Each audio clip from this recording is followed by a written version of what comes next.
దేవుని ప్రేమను గుర్తించని కసాయి మనుషులు. ప్రియమైన దేవుని పిల్లలారా,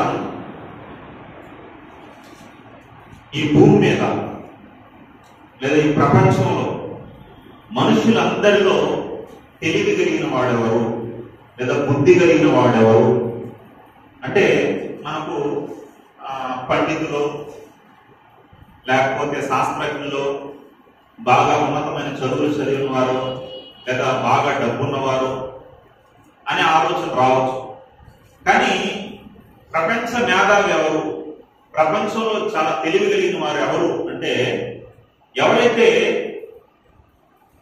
దేవుణ్ణి బాగా అర్థం చేసుకున్నారో, ఎవరైతే దేవుణ్ణి సొంతం చేసుకున్నారో, ఎవరైతే దేవుని చేతిలో ఉన్నారో, ఎవరైతే దేవుణ్ణి తమ వైపు తిప్పుకున్నారో వారే మేధావులు అని చెప్పాలి. హల్లెలూయా.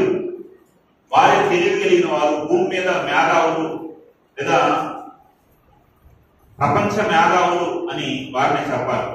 ఎందుకంటే భూమి మీద ఎవరు గొప్పవారు అంటే దేవుడి కన్నా గొప్పవారు ఎవరు లేరు. మామూలుగా ఒక నియోజకవర్గంలో ఎవరు గొప్ప అంటే, ఎవరు పెద్ద అంటే ఎమ్మెల్యే గొప్పవాడు అని చెప్తాం. ఒక రాష్ట్రంలో ఎవరు గొప్పవాళ్ళు అంటే ముఖ్యమంత్రి చాలా గొప్పవాడు అంటే అని చెప్తాం. దేశంలో ఎవరు గొప్పవాళ్ళు అంటే ప్రధానమంత్రి చాలా గొప్పవాడు అంటే అంటాం. అలా వీళ్ళు ఈ గొప్ప వాళ్ళ యొక్క మన్ననలు పొందడానికి, వారిని మెప్పించడానికి మనం ఏం చేస్తామంటే ఎన్నో ప్రయత్నాలు చేస్తూ ఉంటాం. ఆ గొప్ప వాళ్ళ దగ్గర మెప్పు పొందడానికి ఏమేమో చేస్తూ ఉంటాం. మంచిదే, గొప్ప వాళ్ళ యొక్క ప్రేమ చొరగొనడం లేదా వారిని మనం మన వైపు తిప్పుకోవాలనుకోవడం చాలా మంచిదే. కానీ ఎమ్మెల్యే కన్నా, సీఎం కన్నా, పిఎం కన్నా, అందరికన్నా గొప్ప ఆయన ఒక ఆయన ఉన్నాడు. ఆయన ఎవరంటే దేవుడు. ఎవరు గొప్ప ఆయన? ఎమ్మెల్యే గొప్పవాడా, సీఎం గొప్పవాడా, పిఎం గొప్పవాడా, దేవుడు గొప్పవాడా? దేవుడు గొప్పవాడు. ఎందుకంటే వీళ్ళు 5 సంవత్సరాలు మాత్రమే పరిపాలన చేయగలుగుతారు. శాశ్వత కాలం ప్రపంచాన్ని పరిపాలన చేసేది ఎవరు? దేవుడు. దేవుడు ఇంకా ఎందుకు గొప్పవాడు అంటే ఈ సృష్టిని కలిగించి వాటిని నడిపిస్తున్నవాడు దేవుడు కనుక ఆయన అందరికన్నా గొప్పవాడు అల్టిమేట్గా. హల్లెలూయా. కాబట్టి ఇప్పుడు ఎవరి యొక్క ప్రేమను లేదా అభిమానాన్ని చూడగొనేవాడు గొప్పవాడు అంటే, ఎవరి దృష్టిలో పడేవాడు గొప్పవాడు అంటే దేవుడి దృష్టిలో పడేవాడు గొప్పవాడు. ఎందుకంటే ఇప్పుడు అందరికంటే గొప్పవాడు ఆయన అయినప్పుడు ఇంకా దీంట్లో చీప్ గా ఆలోచించాల్సిన అవసరమే ఉంది, దీంట్లో తక్కువగా ఆలోచించాల్సిన అవసరమే ఉంది. గొప్పవాడు ఆయన అయినప్పుడు ఆయన దృష్టిలో మనం పడితే అది గొప్ప విషయం. హల్లెలూయా. కాబట్టి ప్రియమైన దేవుని పిల్లలారా, మనమందరం కూడా జ్ఞానవంతులు అనేసి ఎప్పుడు పిలువబడతాం లేదా తెలివి కలిగిన వారు అనేసి ఎప్పుడు పిలువబడతాం అంటే గొప్పవాడైన దేవుని దృష్టిలో పడినప్పుడు వాడు తెలివి కలిగిన వాడు. హల్లెలూయా. ఆయన మనస్సుని తెలుసుకోవాలి లేదా ఆయన మనస్సుని నా వైపు తిప్పుకోవాలనుకున్నవాడు గొప్పవాడు. సరే, గొప్పవాడు ఎవరంటే దేవుడు అనుకున్నాం. సరే, భూమి మీద ఉన్నవాడు, ప్రపంచంలో అందరికన్నా ఉన్నవాడంటే బాగా ఆస్తిపరుడు, డబ్బున్నవాడు ఎవరు? ఎవరన్నా బాగా డబ్బున్నవాడు ఎవరు?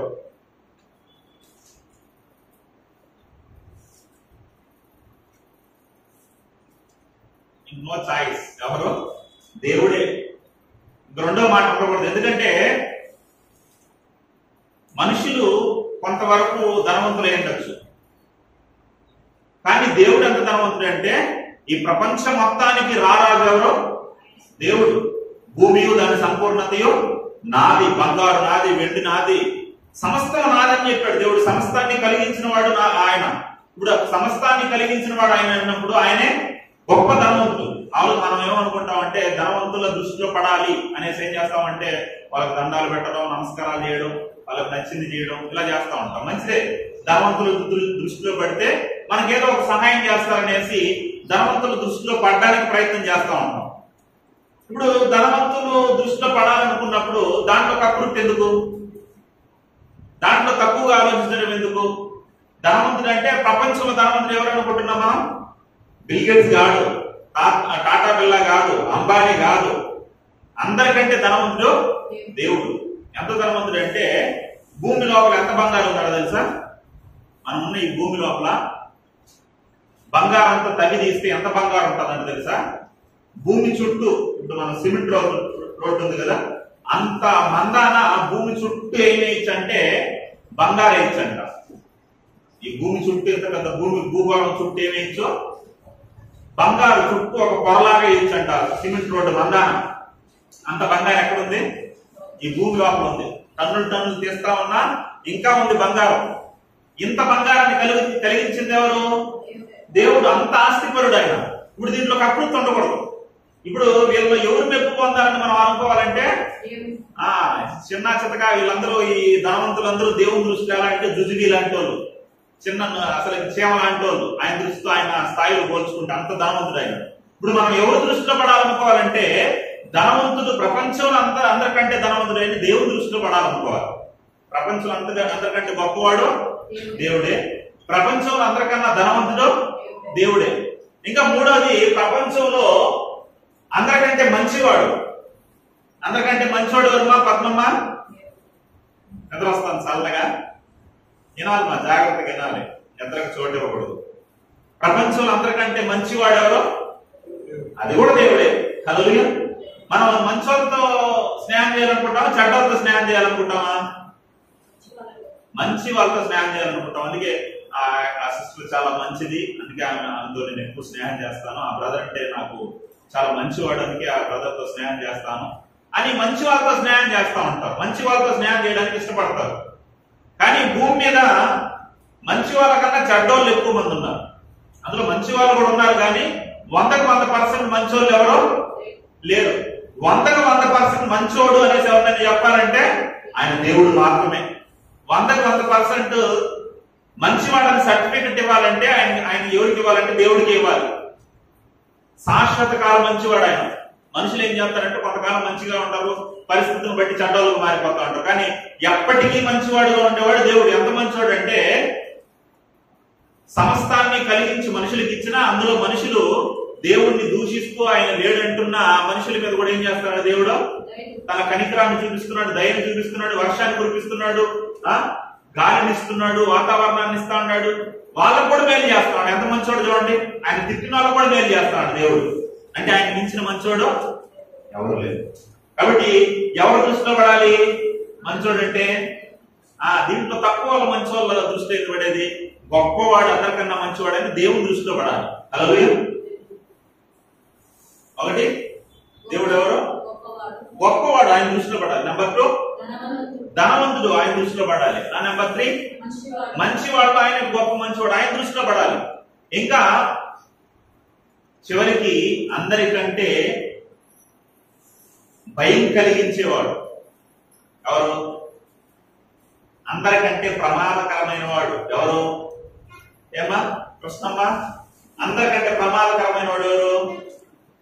మా కూతురేనండి, మా అల్లుడేనండి అంటారా?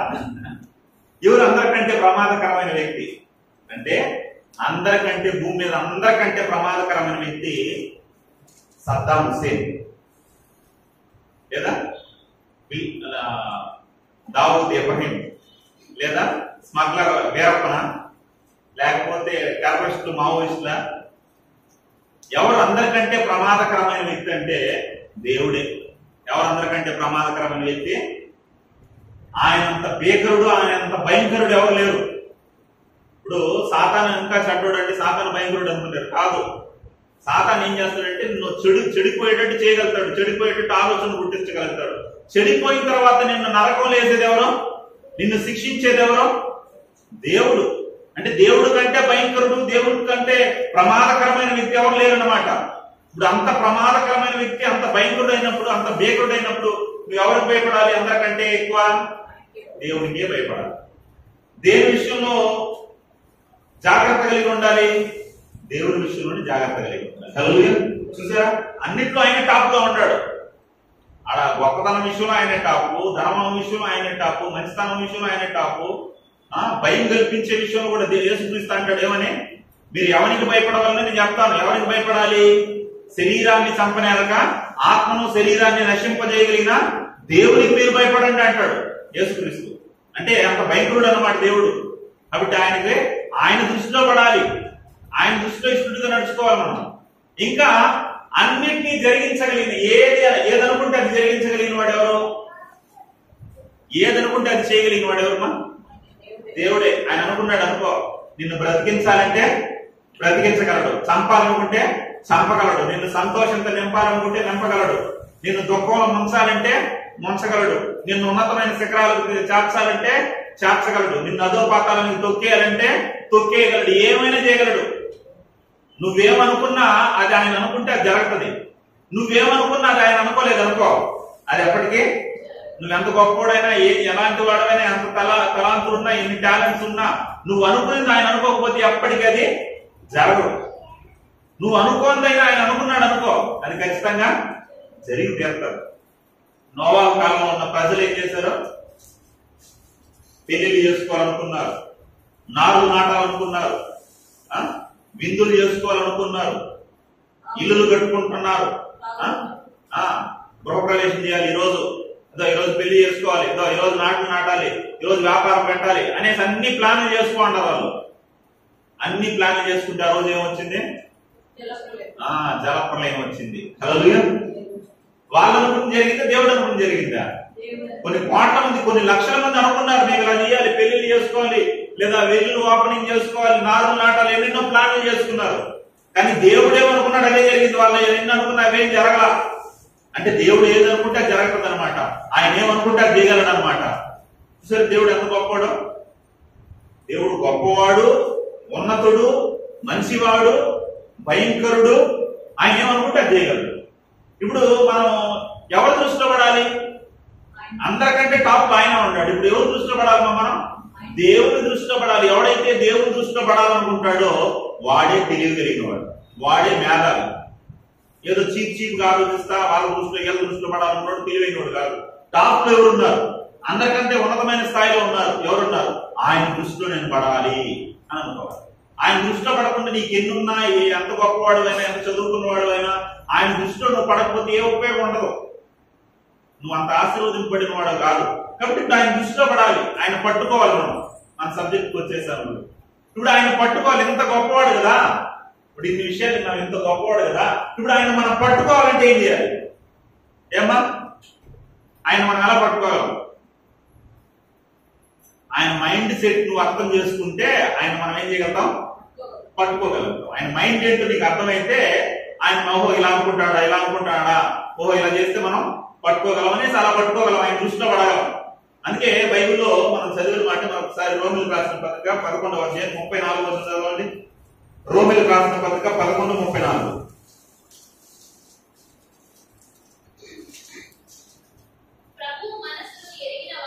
ప్రభు మనస్సును ఎరిగిన వాడెవడు?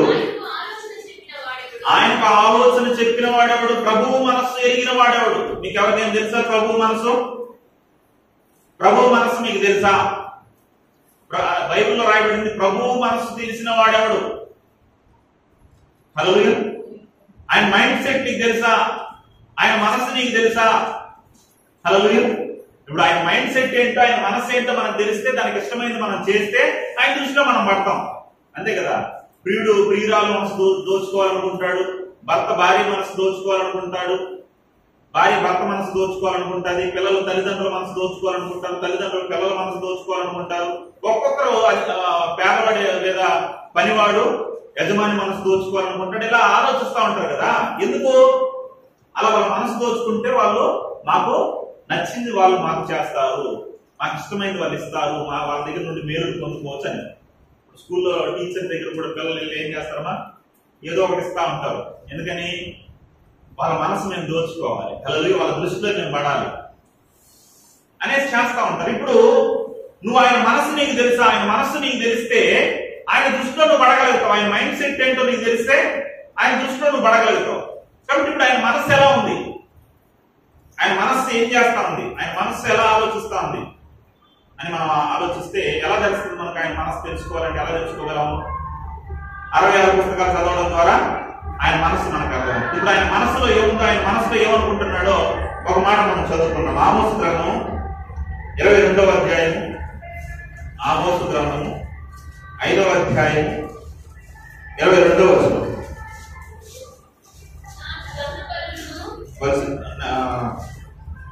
పేజ్ నెంబర్ 757 పేజీ 757 పేజీ పాత నిబంధనలో 5వ అధ్యాయం 22వ వచనం చదవండి. నాకు దహన బలులను నైవేద్యములను మీరు అర్పించినను నేను వాటిని అంగీకరించను. సమాధాన బలులుగా మీరు అర్పించు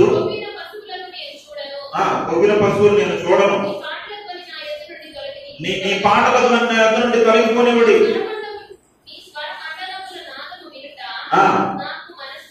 నాకు మనస్సు లేదు. దేవుని మనస్సు గురించి ఆలోచిస్తా అంటే దేవుని మనస్సు ఏం చెప్తాంది? దేవుని మనస్సు ఏం ఆలోచిస్తుంది? ఏంటంటమా?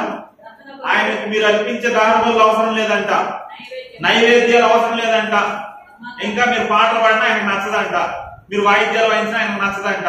ఆయనకు మనసు లేదంట వినడానికి. పాటలు అంటే స్తుతించడం, ఆయన మహిమపరచడం, ఆయన పొగడడం, ఆయన పొగిడిన ఆయనకు మనసు లేదంట. ఆయన పొగిడించడం మీరు పొగడతామంట, పొగడతలనడానికి కూడా ఆయనకు మనసు లేదంట. ఎందుకు మనసు లేదు? ఎప్పుడు మనసు లేదని చెప్తాం? మీకు ఏదైనా పెట్టాం అనుకోండి తినమనేసి, వద్దు బ్రదర్ లేదు, నాకేం ఆకలేయడం లేదు, ఆ పని చేయడం లేదు, ఆ పని చేయాలని లేదు, బయటకు వెళ్ళాలని లేదు, ఏది చేయాలని లేదు, ఏది చెప్పినా వాళ్ళకి మనసు ఉండదు. ఎప్పుడు మనసు ఉండదు? ఎప్పుడు మనసు ఉండదు మనకు? ఏది చెయ్యాలనిపించదు, తినాలనిపించదు, మాట్లాడాలనిపించదు, ఏదో రకంగా కూర్చోంటాం. ఎప్పుడు అలా? ఎప్పుడు మనసు అలా ఉంటది? ఏదో డిస్టర్బ్ అయినప్పుడు మనకి ఏది చేయాలనిపించదు, ఏది తినాలనిపించదు. ఇప్పుడు దేవుడు కూడా అలానే ఉన్నాడు, డిస్టర్బ్ అయిపోయాడు. ఆయన పేదని పెడితే నాకొద్దు, ఏదైనా పాటలు పాడతా మిమ్మల్ని పొగడతామంటే నాకేమి వినాలని ఇంట్రెస్ట్ గా లేదు, ఏదో వాయిద్యాలు వాయిస్తాము వినండి అంటే వినడానికి మనసు లేదు అంటాడు. ఎందుకు ఆయన మనస్సు అలా అయిపోయిందంటే, ఎందుకు ఆయన డిస్టర్బ్ అయిపోయాడంటే, ఆయన ఈ సృష్టిని, అనంత సృష్టిని చేసి నా పిల్లల్ని దానికి ఆస్తి పరులుగా చేస్తే, వారికి సమస్తాన్ని ఇస్తే, నా పిల్లలు ఏం చేస్తారు? నన్ను గొప్ప చేస్తారు, నన్ను పొగడతారు, నన్ను మహిమపరుస్తారు, నన్ను ఇష్టపడతారు అని అనుకుంటే, ఆ పిల్లలు ఈ సృష్టిని చేసి ఇస్తే వాళ్ళు ఏం చేస్తారమ్మా? దేవుడు గుర్తించారా? ఏం చేస్తాంటారు? ఏమంటారు దేవుడు చూసి? దేవుడు లేడు, దేవుడు లేడు. కష్టపడి ఆయన ఇదంతా చేస్తే ఆ మనుషులు దేవుని యొక్క గొప్పతనాన్ని గుర్తిరగకుండా ఏమంటున్నారో? దేవుడు లేడు. చైనా, జపాన్లు దేశాలు, 2 దేశాలు, మన దేశ జనాభా కన్నా చైనా జనాభా ఎక్కువ. జపాన్ కూడా చాలా డెవలప్మెంట్ అయిన కంట్రీ. ఈ జపాన్, చైనా దేశాలు మీరు చూస్తే ఎక్కువ నాస్తికులు ఎక్కువ. అక్కడ దేవుడు నమ్మరు. ఇప్పుడు మన దేశంలో చాలా మంది దేవుడు నమ్ముతారు, కానీ అక్కడ ఏం చేయను ఆయన? దేవుడిని నమ్మరు, దేవుడు లేడు అంటారు. ఎంతమంది జపాన్ లో కానీ చైనాలో కానీ దేవుడిని నమ్మిన వారి శాతం ఎంతంటే 4% మాత్రమే. 100కి 4% మంది మాత్రమే దేవుడిని నమ్మిన వాళ్ళు. మిగిలిన వాళ్ళందరూ నాస్తికులు, దేవుడు లేదనేవాళ్ళు. జపాన్ లో సంవత్సరానికి 150 ఇంచుమించుగా 1500 భూకంపాలు వస్తాయి. ఎన్ని భూకంపాలు వస్తాయి? 1500 భూకంపాలు. ఈ మధ్యకాలంలో కూడా భూకంపం వచ్చేసి ఇల్లుకి కుప్పలుగా పేకమేళ ఉన్నట్టు కూలిపోయినాయి. ఇప్పుడు ఈ ప్రాంతాల్లో ఉండే వాళ్ళందరూ దేవుడు లేడంటాడు. ఇప్పుడు దేవుడు లేడంటే ఎలా ఉంటది ఆయనకి? దేవుడికి మనస్సు ఎలా ఉంటది? మీ దగ్గరికి వచ్చి మీ బిడ్డ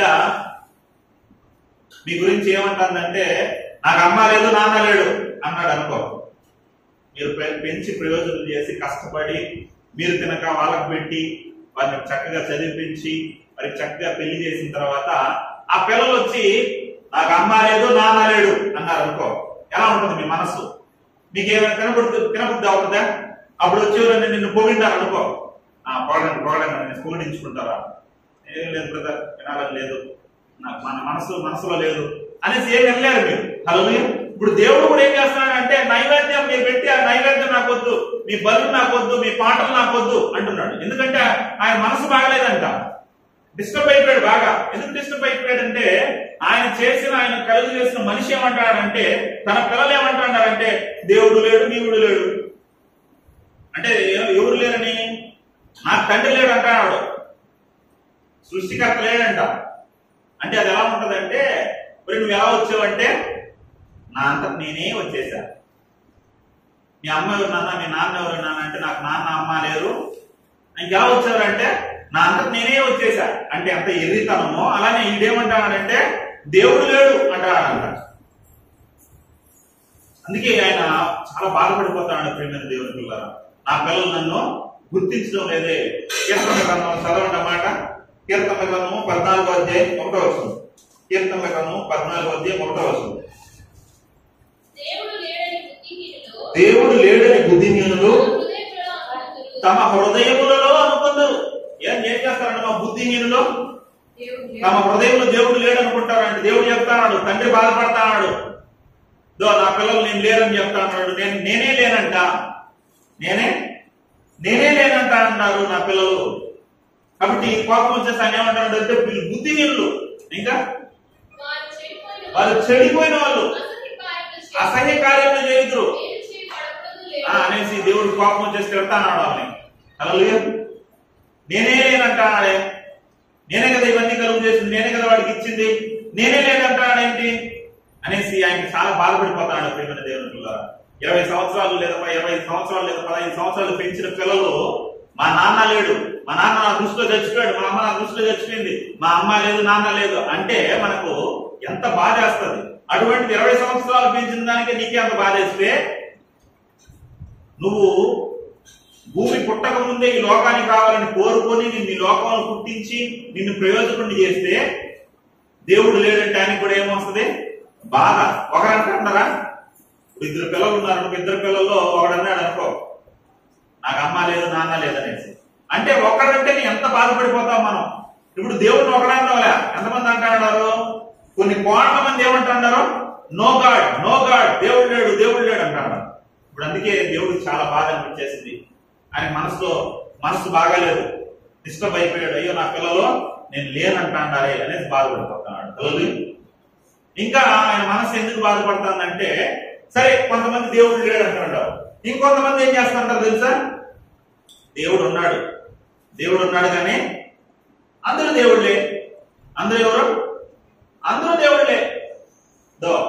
ఈడు దేవుడే, ఆడు దేవుడే, ఆడు దేవుడే, ఈడు దేవుడే, అందరూ దేవుళ్ళే. దేశానికి ఒక దేవుడు, రాష్ట్రానికి ఒక దేవుడు, మండలానికి ఒక దేవుడు, జిల్లాకు ఒక దేవుడు, పట్టణానికి ఒక దేవుడు, పల్లెకి ఒక దేవుడు, 4 వీధులు ఉంటే 4 వీధులకు వీధికి ఒక దేవుడు, ఇంటికి ఒక దేవుడు, ఇంట్లో 4 ఉంటే 4 దేవుడు. నీకు ఒక దేవుడు, నీకు ఒక దేవుడు, నీకు ఒక దేవుడు, అందరికి దేవుళ్ళే. హల్లెలూయా. ఇప్పుడు సృష్టికర్తను వదిలిపెట్టి సృష్టమును పూజిస్తే ఆయనకి ఏం కలుగుతుందంటే చాలా బాధపడిపోతాడు దేవుడు. అంతే కదా. ఇప్పుడు నీ భర్త లేదా నీ భార్య లేదా నువ్వు ప్రేమించిన ప్రియుడు లేదా ప్రియురాలు ఒక పరంగా ఎత్తుకుంటే, వాళ్ళు మనం ఇన్ని రోజులు కలిసి ఉండి మనం వదిలిపెట్టే వాళ్ళ దగ్గరికి వెళ్ళిపోయినారు. భర్తను వదిలిపెట్టి భార్య ఇంకోటి దగ్గరికి వెళ్ళిపోయింది. వాటితో భర్తతో ఏమేం చేస్తుందో, ఎలా ముద్దాడుతుందో, ఎలా కౌగులించుకుంటుందో అన్ని వాడు చేస్తాను అనుకో. ఇప్పుడు భర్తకి ఏమొస్తుందా? బాధ వస్తుంది, రాదు? బాధపడటం లేదా?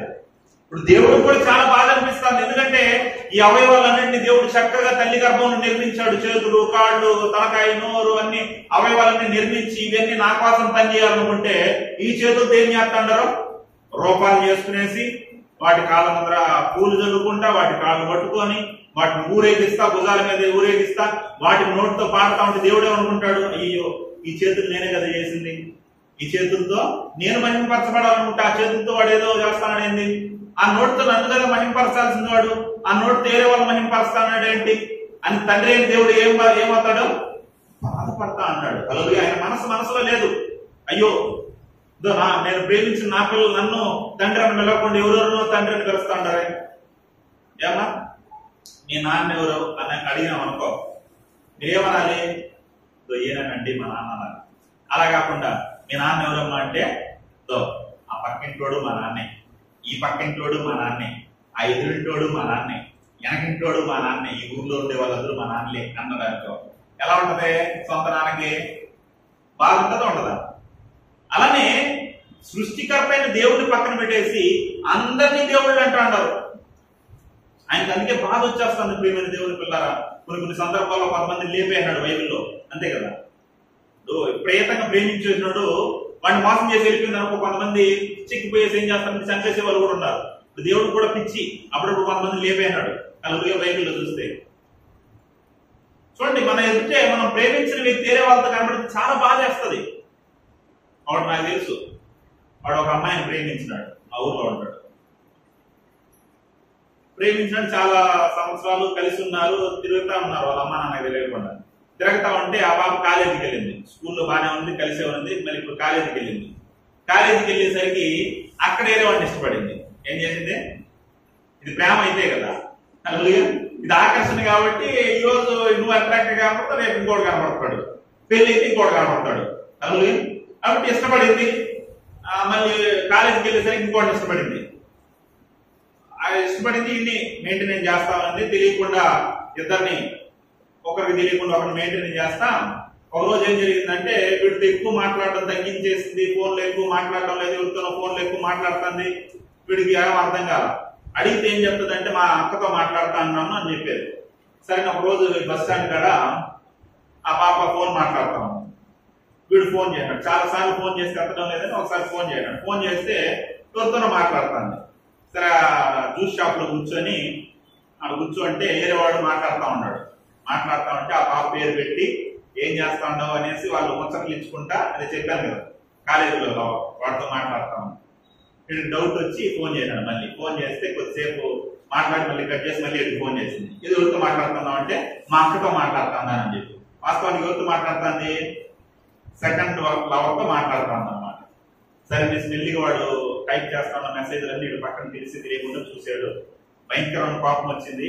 వీడు వాళ్ళ ఫ్రెండ్ వాడితో మాట్లాడుతూ ఉండేటప్పుడు నేరుగా పోయేసి ఆ పాపను పట్టుకొని ఏం చేస్తాడో ఏంటని అడిగితే కోపం వచ్చేసి ఇద్దరిని కొట్టేసినాడు.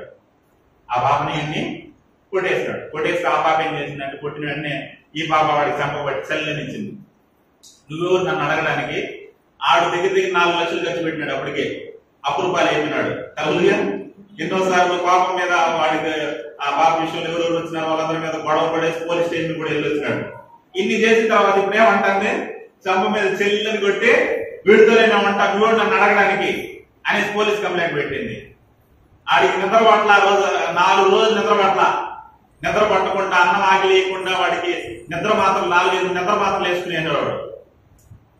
అలా అంటే నేను ఎందుకు చచ్చిపోవాలనేసి కూడా అనుకుంటున్నాను. నేను వాడితో మాట్లాడి దేవుడు మాట 4 మాటలు చెప్పేసరికి మళ్ళీ బాగుపడేసి ప్రశాంతంగా ఉన్నాడు. మళ్ళీ లోకస్ మీద మళ్ళీ పొలంలో పడినాడు. ఒకసారి దెబ్బ తగిలితే దాకా పొలంతో మళ్ళీ పడాలని మళ్ళీ పడినాడు. అది కర్మ వాడిది. అంటే నేను ఎందుకు చెప్తానంటే మన కళ్ళ ముందే మనం ఇష్టపడిన వాళ్ళు ఇలా మోసం చేసి ఎంత బాగా చచ్చిపోవాలన్న పరిస్థితి వస్తాం.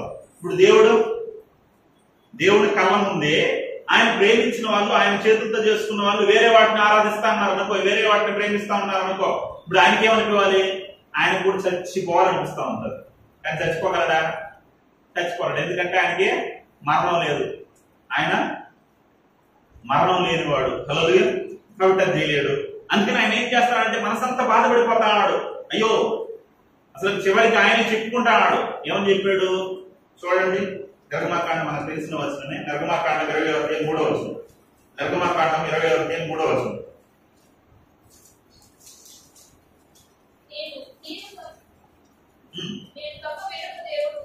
నేను తప్ప వేరొక దేవుడు మీకు ఉండకూడదు.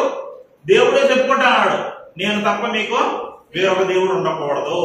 అంటే వేరొక దేవుడు ఉండడని కాదు, మీరు చేసుకున్నారు అలా, దేవుళ్ళని చేసుకున్నారు, సృష్టిని సృష్టికర్తగా చేసుకుంటున్నారు. కాబట్టి నేను తప్ప వేరొక దేవుడు కూడా ఆయనే చెప్పుకుంటాడు మళ్ళీ బాధపడి. హల్లెలూయా. ఇంకా ఏమంటాడు? పైన ఆకాశం ఉందే గాని, భూమి అందే గాని, భూమి కింద నేల అందే గాని. ఆమేన్. హల్లెలూయా. చాటింగ్ చేస్తా ఉన్నాడు. మళ్ళీ బాధపడతా ఉంటే చాటింగ్ చేస్తా ఉంటే మనం ఏం చేస్తా ఉంటాం? మనం నచ్చిన వ్యక్తి వేరే వాళ్ళకి చాటింగ్ చేస్తా ఉన్నా మాట్లాడుతా ఉన్నా ఏం చెప్తాం మనం? కొంతమంది భార్యలు కానీ భర్తలు కానీ ఏం చెప్తా ఉంటారంటే ఏదో నన్ను తప్ప ఎవరిని ప్రేమించకూడదు, ఏమండి నన్ను తప్ప ఎవరిని మీరు ఇష్టపడకూడదు, నేనేమి మీకు ఇష్టంగా ఉండాలి, నాతోనే మాట్లాడాలి మీరు అనేసి భార్య అంటది. భర్త అంటాడు హల్లెలూయా. అంటే వేరే వాళ్ళతో మాట్లాడితే వాళ్ళకి నచ్చదు, వేరే వాళ్ళతో కలిసి ఉంటే అలా సంతోషం వాళ్ళతో ఉన్నట్టు ఉంటే వాళ్ళకి నచ్చదు. ఇప్పుడు అందుకే దేవుడు కూడా అలా ఉండేసరికి ఆయన చెప్పుకుంటాడు, నేను తప్పే దేవుడు ఉండకూడదు, నీకు నన్ను ఎక్కువ ప్రేమించాలి నువ్వు అనేది దేవుడు కూడా ఏం చేస్తాడు? తన బాధను వ్యక్తం చేస్తా అన్నాడు. హల్లెలూయా. చూడండి ఇంకా లేవియాకాండము 26:1 లేవియాకాండం 26:1 మీరు విగ్రహములను చేసుకొనకూడదు, నిలవబెట్టకూడదు.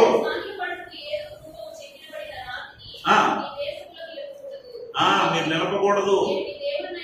నేను మీ దేవుడినైనా నేనే మీ దేవుడిని అనేసి ఆయనంతా ఆయన చెప్పుకుంటాడు. చూడండి ఎంత బాధ. హల్లెలూయా. ఇప్పుడున్న మనలో కూడా చాలా మంది అటు యేసుక్రీస్తు వైపు ఉంటారు, అటు రెండు వైపు రెండు పడవల మీద రాస్తా ఉంటారు. యేసుక్రీస్తు దేవుడే, ఇవి కూడా దేవుళ్లే. ఏం కాదు, ఆ పండుగ వచ్చినప్పుడు అవి కూడా చేద్దాం, ఆ పండుగ వచ్చినప్పుడు ఆ దేవుడిని కూడా ఆరాధిద్దాం, మందిరానికి పోతున్నాం కదా ఆ దేవుళ్ళు బాధపడిపోరు అనేసి యేసుక్రీస్తుని ఆరాధిస్తూ ఉంటారు, యెహోవాని ఆరాధిస్తూ ఉంటారు, అటు లోకాన్ని ఆరాధిస్తూ ఉంటారు. అది దేవునికి నచ్చని కార్యం, అది వ్యభిచారం అన్నాడు బైబిల్లో. ఏమన్నారన్నా? వ్యభిచారం. దేవుడు ఈ సృష్టికర్త, బైబిల్లో రాయబడింది, నీ సృష్టికర్త నీకు భర్త అయి ఉన్నాడు అంటారు. మన సృష్టికర్త మనకు భర్త లాంటి వాడు. ఇప్పుడు ఈ భర్తను పెట్టి పక్కన పెట్టి ఇంకో భర్త దగ్గరికి వెళ్ళాం అనుకో, అది ఏంటి? వ్యభిచారం. అమ్మ నీ భర్త ఎవరమ్మా అంటే, ఈడు నా భర్త, ఆడు నా భర్త, ఆడు నా భర్త, ఈడు నా భర్త, ఊళ్ళో ఉండే వాళ్ళదు నా భర్తలే అంటే భర్తకు మండిపోద్ది. హల్లెలూయా. అందుకే దేవుడు చెప్తున్నాడు, నేను మీ దేవుడినై ఉన్నాను. హల్లెలూయా. ఇంకా ఏం చెప్తున్నాడు చూడండి, ద్వితీయోపదేశకాండం 4:16 వస్తుంది. ద్వితీయోపదేశకాండం 16:4.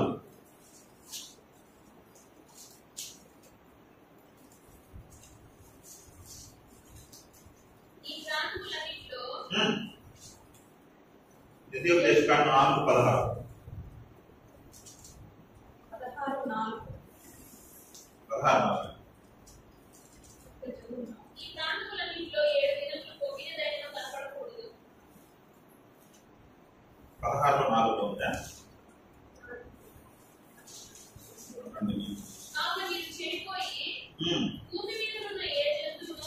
అదే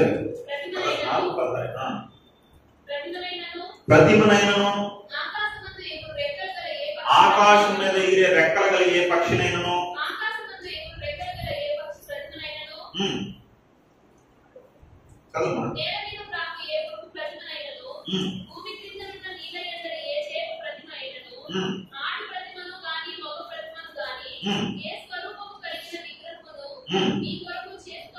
చూడండి, దేవుడు చెప్తున్నాడు, అసలు ఆకాశంలో ఎగిరే పక్షి గాని, భూమి మీద ఉండే జంతువు గాని, నీళ్ళలో ఉండే జలచరాలు గాని, పురుగులు గాని, వేటి రూపాన్ని మీరు ఏం చేయకూడదు? చేసి ఆరాధించకూడదు. ఎందుకంటే అది సృష్టికర్త కాదు. ఏమా ఏనుగు ముందు పుట్టిందా, భూమి ముందు పుట్టిందా? అందరూ చెప్పండి. పద్మమ్మ గారు చెప్పాలి మీరు. అందరూ చెప్పండి, ఏనుగు ముందు పుట్టిందా, భూమి ముందు పుట్టిందా? పాము ముందు పుట్టిందా, భూమి ముందు పుట్టిందా? కోతి ముందు పుట్టిందా, భూమి ముందు పుట్టిందా? పంది ముందు పుట్టిందా, భూమి ముందు పుట్టిందా? ఇప్పుడు భూమి ముందు పుట్టినప్పుడు, ఈ భూమిని కలుగు చేసిన వాడు సృష్టికర్త అయినప్పుడు, భూమి తర్వాత వచ్చిన జంతువులు సృష్టికర్తలు ఎలా అవుతాయి? వాటిని ఏం చేస్తా ఉంటారు మనుషులు? జంతువులు పట్టుకొని దేవుళ్ళుగా ఆరాధిస్తా ఉంటారు. ఎంత బాధ దేవునికి. హల్లెలూయా. మీ కొడుకు ఏం చేశాడంటే, అమ్మా నేను మా తాత బొమ్మ గీస్తానమ్మా అన్నాడు. అరే మీ తాత నువ్వు చూడలేదు కదరా, నువ్వు పుట్టేసరికి మీ తాత చచ్చిపోయాడు, మీ తాత ఫోటో కూడా లేదు, ఎలా నువ్వు గీయగలుగుతావు, నువ్వు ఇప్పుడు చూడలేదు కదా అంటే నేను గీస్తా అన్నాడు. సరే ఎట్టో ఆశపడతాడు కదా, గీరా అన్నాడు. ఆడేం చేసినాడు, ఒక బొమ్మ గీసినాడు. గీసి నీకు చూపించినాడు. ఏం బొమ్మ తెలుసా? పంది బొమ్మ. ఏం బొమ్మ? పంది బొమ్మ గీసిదో మీ నాన్న అన్నాడు అనుకో, ఏం చేస్తావు? అయ్యి మా నాన్న పందిలాగా భలే ఉంటాడే అంటావా? ఏటో నువ్వు గీసిన బొమ్మ మా నాన్న పందిలాగా ఉంటాడా, మా నాన్న కోదిలాగా ఉంటాడా, మా నాన్న ఎందుకులాగా ఉంటాడా, మా నాన్న పాములాగా ఉంటాడా అని కోపం వచ్చేస్తుంది జంతువుల రూపంలో గీస్తే. కానీ అదే సృష్టికర్త అయిన దేవుడు నేరు ఏ రూపంలో చేస్తున్నారు మనుషులు? జంతువుల రూపంలో ఆరాధిస్తున్నప్పుడు దేవుడు కూడా ఏం కలుగుతారు ఆయన? బాధ, కోపం. హల్లెలూయా. చూడండి ఇంకా ఏం చేస్తుంటారంట, సూర్య చంద్ర నక్షత్రంలో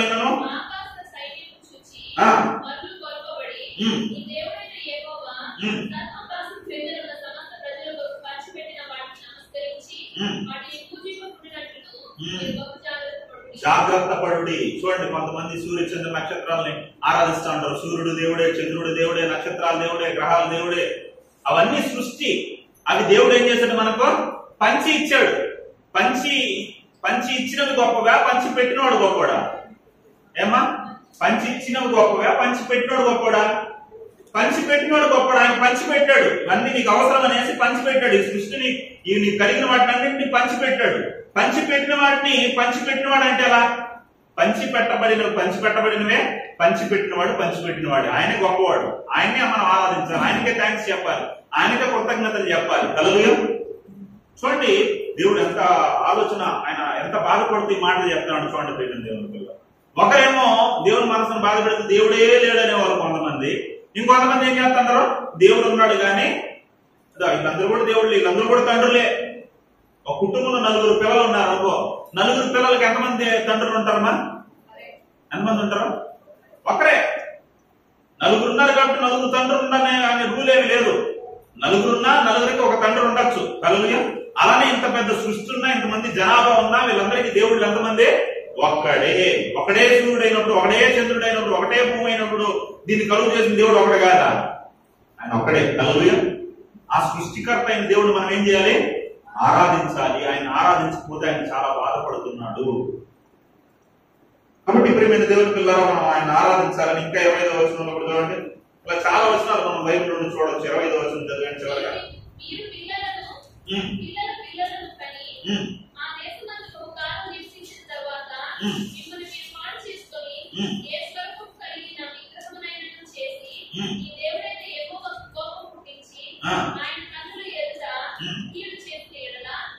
విగ్రహం చేసి వాటిని ఏం చేయకూడదు? పూజిస్తే ఆయన కోపం. కాబట్టి విగ్రహారాధన ఏం చేయకూడదు? ఆయన చేయకూడదు. ఏ జంతువుని ఏం చేయకూడదు? మనం ఆరాధించకూడదు. ఇంకోటి ఏంటంటే విగ్రహారాధన అంటే ప్రతిమలు పెట్టి ఆరాధించడం విగ్రహారాధన అనుకున్నారు. దేవుడి కన్నా ఎక్కువగా నువ్వు దేవుడిని ప్రేమించినా, నీ భార్యను నువ్వు ఎక్కువ ప్రేమించినా, నీ భర్తను నువ్వు ఎక్కువ ప్రేమించినా, నీ తల్లిని నువ్వు ఎక్కువ ప్రేమించినా, నీ పిల్లల్ని ఎక్కువ ప్రేమించినా, అవన్నీ కూడా ఏంటి? డబ్బును ఎక్కువ ప్రేమించినా, దేవుని కన్నా ఎక్కువగా దేన్ని నువ్వు ప్రేమించినా అదంతా ఏంది? విగ్రహారాధన కనుక వస్తుంది. హల్లెలూయా. కాబట్టి దేవుడు అనేవాడు ఒక్కడే. ఇప్పుడు చెట్టు ఉందినా, 2 గంపల మామిడి పండ్లు ఉన్నాయి. ఈ 2 గంపల మామిడి పండ్లు ఉన్నాయి. ఈ గంపలో 2 గంపలు ఉన్న మామిడి పండ్లు ఎక్కడి నుండి వచ్చాయంటే ఒకే చెట్లు కాసాయి. ఎన్ని చెట్లు కాసాయి? ఒకే చెట్లు 2 గంపల మామిడి పండ్లు కాసాయి. అలానే ఇంతమంది, ఇన్ని లక్షల మంది వచ్చినప్పటికీ ఒకే తండ్రిలో నుండి వచ్చారు. హల్లెలూయా. ఆ తండ్రి మనస్సును మనం అర్థం చేసుకుని ఆ తండ్రిని ఏం చేయాలి? మనం ప్రేమించేవారుగా, ఆ తండ్రిని మనం ఆరాధించేవారుగా మనం ఉండాలి. కాబట్టి 2 విషయాలు చూసాం. ఆ తండ్రి మనస్సు ఎలా బాధపడుతుంది, దేన్ని బట్టి బాధపడుతుంది? ఒకటి, దేవుడు లేడంటున్న వ్యక్తులను బట్టి దేవుడు బాధపడుతున్నాడు. 2, దేవుడు ఉన్నాడు కానీ అందరూ దేవుళ్ళే, సృష్టి కూడా దేవుడే అనే వాళ్ళని బట్టి కూడా దేవుడు ఏం చేస్తున్నాడు? బాధపడుతున్నాడు, ఆయన గుర్తించిన వారిని బట్టి. నెంబర్ 3, చివరిగా దేవుడు ఉన్నాడు, దేవుడిని కూడా మేము నమ్మకం అని క్రైస్తవులుగా మారిన వారి విషయంలో కూడా దేవుడు ఏం చేస్తున్నాడంటే ఆయన సంతోషించకపోగా దుఃఖపడుతున్నాడు. ఏం చేస్తున్నాడు ఆయన? ఇప్పుడు మన బ్యాచ్ బయట దేవుడు లేడు అనేవాళ్ళు, కొంతమంది దేవుడు ఉన్నాడు కానీ అందరూ దేవుడు అనేవాళ్ళు, అది 2వ బ్యాచ్. ఇప్పుడు 3వ బ్యాచ్ ఎవరంటే మనం దేవుడిని సంతోషపరుస్తున్నామా? మనల్ని బట్టి దేవుడు బాధపడుతున్నాడు. ఒక మాట మనం బైబిల్లో మనం చూసినట్లయితే పేతురు రాసిన 2వ పత్రిక 2వ అధ్యాయం 2వ వచనం. పేతురు రాసిన 2వ పత్రిక 2వ అధ్యాయం 2వ వచనం. మరియు అనేకులు వారి పోకిరీ చేష్టను అనుసరించి నడుతురు.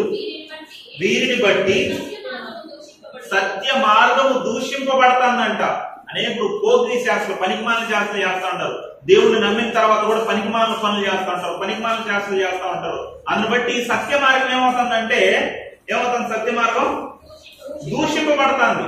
సత్య మార్గం ఎవరిదంటే దేవుని మార్గం. ఈ మార్గంలో కూడా దేవుడిని నమ్మిన తర్వాత కూడా, దేవుడిని విశ్వసించిన తర్వాత, దేవుడిని భక్తి చేస్తూ కూడా లోకానుసారంగా జీవిస్తూ, దేవునికి వ్యతిరేకంగా ప్రవర్తిస్తూ పోకిరీ శాస్త్రం చేస్తా ఉంటే దాన్ని బట్టి కూడా ఆయన మార్గం దూషింపబడుతుంది. ఆయన అంటాడు మిమ్మల్ని బట్టియే కదా నా నామము అన్ని జనుల మధ్యలో దూషింపబడుతుంది అనేసి మనల్ని బట్టి కూడా దేవుడు బాధపడుతున్నాడు. వాళ్ళు ఎవరేనంటే దేవుడు లేడు అంటారు, ఆయన బట్టి బాధపడుతున్నాడు, లేదా దేవుడిని సరిగా తెలుసుకోలేని వాళ్ళని బట్టి దేవుడు బాధపడుతున్నాడు అనుకున్నారు.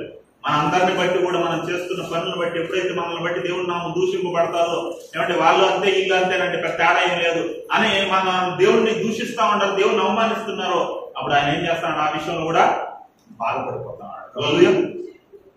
మనం బాధ పెట్టేవారుగా ఉన్నాం, దేవుడిని సంతోషపరిచేవారుగా ఉన్నాం. సరే ఆలోచన చేద్దాం ప్రియమైన దేవుని పిల్లారా. ఒక వీడియో చూశాను, ముగిస్తాను. ఒక వీడియో చూశాను. ఆ వీడియోలో కుక్కకు సంబంధించిన వీడియో. ఒక వ్యక్తి రోడ్డు మీద పడిపోయాడు ఫుల్గా తాగేసి. ఆయన పక్కన కుక్క ఉంది. కుక్క ఉంటే వాడు ఏం చేశాడంటే ఫుట్పాత్ మీద పడుకుంటాడు అనేసి పోలీసు వారు మొత్తానికి ఆయన లేవదామని దగ్గరికి వచ్చేసరికి ఆయన కోమలో ఉన్నాడు తాగేసి. ఆ కుక్కలేసి ఏం చేసిందంటే ఆయన తనుకుంటాంది. ఆయన కొట్టడానికి వస్తా అంటే ఆయన తనుకుంటాంది. ఆయన ఎవరైనా ఏదైనా అందామని వస్తా ఉంటే లేవదామని వస్తా అంటే వాళ్ళు తరుముకుంటుంది కుక్క. తరిమి ఆయన కూడా కొంగారు పేరు ఎవరో బాగా చేసి తాగేసి మళ్ళీ పడిపోతాడు ఆ మత్తులో. ఆ కుక్క కాపలా కాస్తా ఉంది. ఏం చేసాడని ఆ కుక్కల అంత విశ్వాసం చూపిస్తుంది. రోడ్డు మీద పడిపోయి ఉంటాడు, తాగేసి పడిపోయి ఉంటాడు. అంత విశ్వాసం ఎందుకని? ఎప్పుడో వాడు తినేసిన చికెన్ మొక్కో ఆ ఎముకలో ఆ దుమ్ము చేసిన ఎముకలో దాన్ని ముందర వేసి ఉంటాడు. అది తిన్న ఆ కుక్క ఏం చేస్తుంది? విశ్వాసంతో నా యజమాని దగ్గరికి ఎవరు రాకూడదు, నా యజమాని ఎవరు హానిపరచకూడదు, గాయపరచకూడదు అని ఎంత కాపలా కాస్తుందో ఆ కుక్క. అలాగే మనకుందా విశ్వాసం? దేవుడి విషయంలో మనం అటువంటి విశ్వాసం కనపరుస్తున్నామా? ఇంకొక వీడియోలో 3 అంతస్తుల మీద కుక్క ఉంది. తన యజమాని ఏదో తీసుకొని షాప్కి వెళ్ళేసి తీసుకొని వస్తా ఉంటాడు. ఆ కిటికీలో నుండి చూసింది యజమాని. కిటికీలో నుండి చూసి పరిగెత్తుకుంటే మెట్లు దిగేసి ఆ తలుపు దగ్గరికి వెళ్ళిపోయింది. ఎగరుతాంది వాళ్ళ యజమాని దీపం ఉంది తలుపు. చూడండి ఎంత ఆసక్తి, ఒక గొప్ప విశ్వాసం చూపిస్తుంది. మనకుందా మా విశ్వాసం? ఈరోజు ఆదివారం నేను ఖచ్చితంగా నా తండ్రిని ఏం చేయాలి? కలుసుకోవాలి. మా యజమాని మేము కలుసుకోవాలి, మా సృష్టికర్తను మేము ఆరాధించాలి, ప్రార్థన జరుగుతుంది, ఆ ప్రార్థనకు మేము వెళ్ళిపోవాలి అనే ఏమైనా ఆసక్తి ఉందా మనలో? ఆ కుక్క ఏం చేస్తుంది? పరిగెత్తుకుంటూ వస్తుంది యజమాని దగ్గరికి. మనల్ని ఏం చేయాలి? బలవంతం చేయాలన్నమాట. వెనకాల పడుస్తూ ఉండాలి, వెనకాల చెప్తా ఉండాలి. ఒక వారం వస్తే ఒక వారం రాము, పనులు ఉన్నాయంటాం. కొంతమందిని దున్నపోతుని నరికేటప్పుడు ఏం చేస్తారమ్మా? దున్నపోతుని నరికేటప్పుడు చూసారా? ఆ పక్క ఒకరు తాడు పట్టుకుని లాగుతారు. లాగి ఆ దున్నపోతుని అక్కడ తీసుకుని వచ్చి ఏం చేస్తారో నరికేటప్పుడు అది వెనక లాగేస్తా ఉంటది. అలా లాక్కొని రావాలన్నమాట. దున్నపోతుని లాగినట్టు లాగి చర్చికి తీసుకుని రావాలి. అంతవరకు రావు. చూడండి, ఒక్కొక్క కొన్ని విశ్వాసం మనకు రాకపోగా మనం 10 మందిని లాగేసేటట్టే కనబడుతున్నాం. కానీ విశ్వాసంతో నేను తండ్రి దగ్గరికి వెళ్ళాలి, ఆయన ఆరాధించాలి, ఆయన మహిమపరచాలి, ఆయన సంతోషపరచాలి అన్న ఆలోచన లేదు. అలాగే కాబట్టి ఇప్పుడు ఇంత బాధపడుతున్నాడు తండ్రి అయిన దేవుడు. ఆయనకి మనసులో లేదు. అందుకే ఆయన ఏం పెట్టినా తినాలనుకోవడం లేదు. అంటే మనం తినాలనుకోం కదా మనసులో. అలా ఏం ఇష్టపడడం లేదు. ఆయన మాట పాడదామంటే ఆయన వినడం లేదు. నాకు మనసులో లేదు, నేను వినడానికి మనసు లేదంట. ఇలాంటి పరిస్థితుల్లో ఆయన నచ్చిన పని ఒక్కటి చేసామనుకో, ఏం చేస్తాడమ్మా దేవుడు? ఆయన దృష్టిలో మనం పడ్డామనుకో దేవుడు ఎంత సంతోషపడిపోతాడో. హల్లెలూయా. అలా చేశాడు కనుక యేసుక్రీస్తు అంత మనసు విరిగిపోయిన పరిస్థితుల్లో బాధలో ఉన్న తండ్రి కొరకు బతికాడు కనుక యేసుక్రీస్తుని ఏం చేశాడు? ఆయన అంతగా హెచ్చించాడు. హల్లెలూయా. ఇతను నా ప్రియ కుమారుడు, ఇతనికి నేను పరలోకం ఇస్తా, ఇతని యందు నేను ఆనందిస్తా, సమస్తం మీద ఈయనకి ఏం చేస్తాను? నేను అధికారం ఇస్తా, ఈయన అందరికన్నా గొప్పవాడిని చేస్తా. ఎందుకంటే ఇతను ఏం చేశాడో నన్ను సంతోష పెట్టాలనుకున్నాడు, నా మనసు తెలుసుకున్నాడు, నా దృష్టిలో పడ్డాడు. హల్లెలూయా. చూడండి, తండ్రి అయిన దేవుని మనసు. నువ్వు నచ్చినట్టు ఒక చిన్న పని చేసావంటే దేవుడు ఉప్పొంగిపోతాడు, సంతోషపడిపోతాడు. ప్రియమైన దేవుని పిల్లలు, కాబట్టి మనం చేస్తున్నామా?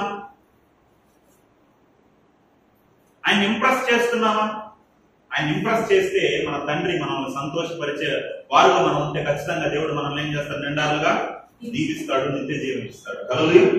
కాబట్టి మనం ఆయన మనస్సు ఎందుకు బాధపడుతుందో, ఎలా బాధపడుతుందో మనం తెలుసుకున్నాం. అంత గొప్ప దేవుని మనల్ని మనం పొందడానికి, ఆయన దృష్టిలో మనం పడడానికి ఏం చేస్తే, ఆయనకి ఇష్టకరంగా జీవిస్తే ఆయన మనసును మనం చూరగొంటాం. మనం తెలుసుకున్న మనం దేవుడు లేడనే వారుగా కాకుండా, దేవుడు ఉన్నాడు కానీ ఇవి కూడా దేవుళ్ళే అనేసి అన్నింటినీ నమ్మేవారుగా కాకుండా, సృష్టికర్త అయిన దేవుడిని నమ్మేవారుగా, దేవుడిని తెలుసుకున్న క్రైస్తవులుగా ఉన్నటువంటి మనం ఆయన మీద సంపూర్ణమైన విశ్వాసం చూపించేవారుగా, ఆయన నచ్చిన సత్క్రియలు చేసేవారుగా మనం ఉంటే దేవుడు మనల్ని బట్టి సంతోషపడతాడు. కాబట్టి కార్యాలు చేసేవారుగా మనం ఉంటూ మనం ముందు కొనసాగుతాం. ముందు కూడా ప్రార్థన చేసుకున్న విన్న మాటలను బట్టి కళ్ళు మూసి ప్రార్థన చేసుకున్న